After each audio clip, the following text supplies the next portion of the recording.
हर कोई सोचता है कि वह कोलोसियम को जानता है। वे गरजती हुई भीड़ की कल्पना करते हैं, टकराती तलवारें, रोमन धूप के नीचे चमकती कांस्य मांसपेशियां।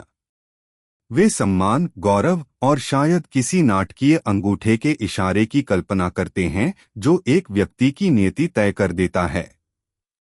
सब कुछ लगभग सिनेमाई लगता है, जैसे घास की जगह रेत पर खेला जा रहा कोई भव्य खेल आयोजन। लेकिन कठोर सच्चाई यह है, अधिकांश ग्लैडिएटरों के लिए कोलोसियम गौरव का मंच नहीं था।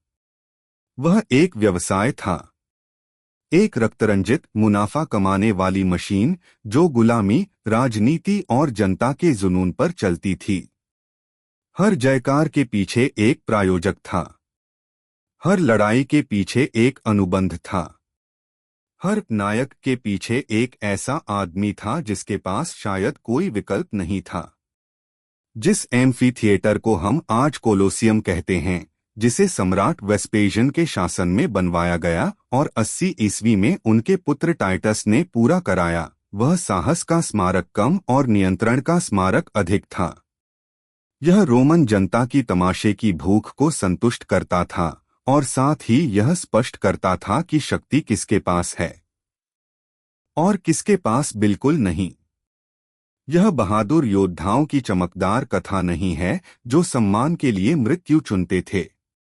यह वास्तविक कहानी है 80,000 रोमनों की गूंजती हुई आवाजों से बहुत पहले फ्लेवियन एम्फी थिएटर के पत्थर के स्तंभों पर एक अलग ध्वनि गूंजती थी, जंजीरों की। अधिकांश ग्लैडिएटर स्वयंसेवक नहीं थे। वे युद्धबंदी, अपराधी, नीलामी में खरीदे गए गुलाम या अदालत द्वारा दंडित लोग थे। रोम का साम्राज्य यूरोप, उत्तरी अफ्रीका और निकट पूर्व तक फैला हुआ था। हर सैन्य अभियान बंदियों को इटली लेकर आता था और वे बंदी संपत्ति बन जाते थे। कुछ को खेतों में भेजा जाता, कुछ को खानों में, और कुछ जो मजबूत, युवा और शारीरिक रूप से प्रभावशाली होते, उन्हें एक लानिस्ता को बेच दिया जाता। लानिस्ता कोई सम्मानित प्रशिक्षक नहीं था, वह मानव शरीरों का व्यापारी था। वह लोगों को बड़ी संख्या में खरीदता और उन्हें ग्लैडिएटर स्कूल यानी लुडुस भेज देता। सबसे प्रसिद्ध लुडुस पहले कापुआ में और बाद में स्वयं रोम में कोलोसियम के ठीक पास संचालित हुआ। लुडुस के भीतर परिवर्तन शुरू होता था। पुरानी पहचान छीन ली जाती। गॉल, थ्रेस, जर्मानिया या नुमीडिया के नामों की जगह मंच के नाम दे दिए जाते, जैसे स्पिकुलस या फ्लम्मा। यह आधुनिक ब्रांडिंग से बहुत पहले की ब्रांडिंग थी। प्रशिक्षण क्रूर था, लेकिन सुनियोजित। ग्लैडिएटर महंगे निवेश थे। उन्हें तुरंत मरने देना घाटे का सौदा था। उन्हें उच्च कैलोरी आहार दिया जाता, मुख्यतः जौ और सेम, जिससे उन्हें होरदेरी यानी जौ खाने वाले कहा जाता। उनके शरीर में थोड़ी अतिरिक्त चर्बी जानबूझकर रखी जाती थी ताकि सतही घावों से महत्वपूर्ण अंग सुरक्षित रहें। वे भारी लकड़ी के हथियारों से अभ्यास करते जो असली तलवारों से अधिक वजनी होते थे। इससे सहन शक्ति और ताकत बढ़ती थी। हर ग्लैडिएटर की एक विशेष शैली होती थी। मुर्मिल्लो बड़ा ढाल और छोटी तलवार रखता। रेटियारियस जाल और त्रिशूल से लड़ता। थ्रेक्स घुमावदार ब्लेड और छोटी ढाल इस्तेमाल करता। ये चयन नाटक के लिए थे।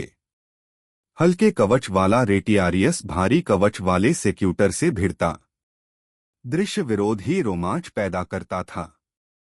रोम को केवल रक्त नहीं चाहिए था, उसे प्रदर्शन चाहिए था। कुछ लोग स्वयंसेवक भी थे, जिन्हें ऑक्टोराती कहा जाता था। वे कर्ज, निराशा या प्रसिद्धि के लालच में अनुबंध पर हस्ताक्षर करते थे। सफल ग्लैडिएटर धन और लोकप्रियता पा सकते थे। पोम्पेई में मिले ग्राफिटी में महिलाओं ने अपने पसंदीदा योद्धाओं के प्रति आकर्षण व्यक्त किया है, बिल्कुल आज के सेलिब्रिटी संस्कृति जैसा। लेकिन कीमत भारी थी। लुडुस में प्रवेश करते ही हर ग्लैडिएटर एक शपथ लेता, जलाए जाने, बांधे जाने, पीटे जाने और तलवार से मारे जाने को सहने की शपथ। यह काव्यात्मक नहीं था, यह वास्तविक था। जीवन सख्त अनुशासन में बंधा था। रात में छोटी कोठरियों में बंद, पूर्व ग्लैडिएटरों द्वारा प्रशिक्षित। चिकित्सा देखभाल आश्चर्यजनक रूप से उन्नत थी, क्योंकि मृत निवेश मुनाफा नहीं देता। भागना दुर्लभ था, पर असंभव नहीं। 73 ईसा पूर्व में एक ग्लैडिएटर स्पार्टाकस ने कापुआ के लुडुस से विद्रोह किया। यह विद्रोह 2 वर्षों तक रोम को हिला गया। अंततः रोम ने उसे कुचल दिया। हजारों विद्रोहियों को एपियन वे पर सूली पर चढ़ाया गया। संदेश स्पष्ट था, यह व्यवस्था नहीं टूटेगी। 80 ईस्वी में जब कोलोसियम खुला, तब तक यह मशीनरी परिपूर्ण थी।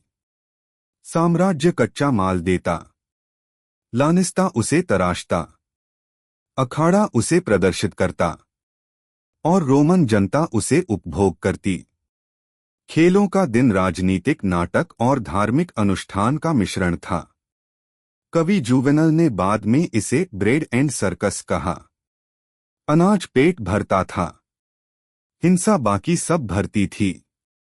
सुबह पशु शिकार होते, दोपहर में अपराधियों को जंगली जानवरों के सामने फेंका जाता। यह दंड भी था और प्रदर्शन भी। फिर दोपहर बाद मुख्य मुकाबले शुरू होते। हर लड़ाई मृत्यु में समाप्त नहीं होती थी। कुशल योद्धा को बचाया जा सकता था। अंतिम निर्णय खेलों के संपादक अक्सर सम्राट के हाथ में होता था। लेकिन दया निश्चित नहीं थी। एक गलती, रेत पर फिसलन, गहरा घायल ग्लैडिएटर उंगली उठाकर समर्पण का संकेत देता। भीड़ गरजती, निर्णय लिया जाता। रोम साहस को महत्व देता था। जो मृत्यु को शांतिपूर्वक स्वीकार करता, उसे सम्मान मिलता, भले ही वह मर रहा हो। जब 80 ईस्वी में टाइटस ने उद्घाटन खेल आयोजित किए, तो वे कथित रूप से 100 दिन चले। इतिहासकार कैसियस दियो ने हजारों जानवरों के मारे जाने का उल्लेख किया। संख्या बढ़ा चढ़ाकर हो सकती है, लेकिन पैमाना असंदिग्ध था। संदेश साफ था, रोम इतना शक्तिशाली है कि वह अपने संसाधनों को मनोरंजन के लिए नष्ट कर सकता है। भीड़ उत्साहित थी। ग्लैडिएटर जीवित रहने की राहत के साथ अपनी कोठरियों में लौटते थे। जीवित रहना सुरक्षा नहीं था, क्योंकि रोम में लोकप्रियता उतनी ही जल्दी गिरती थी जितनी जल्दी उठती थी।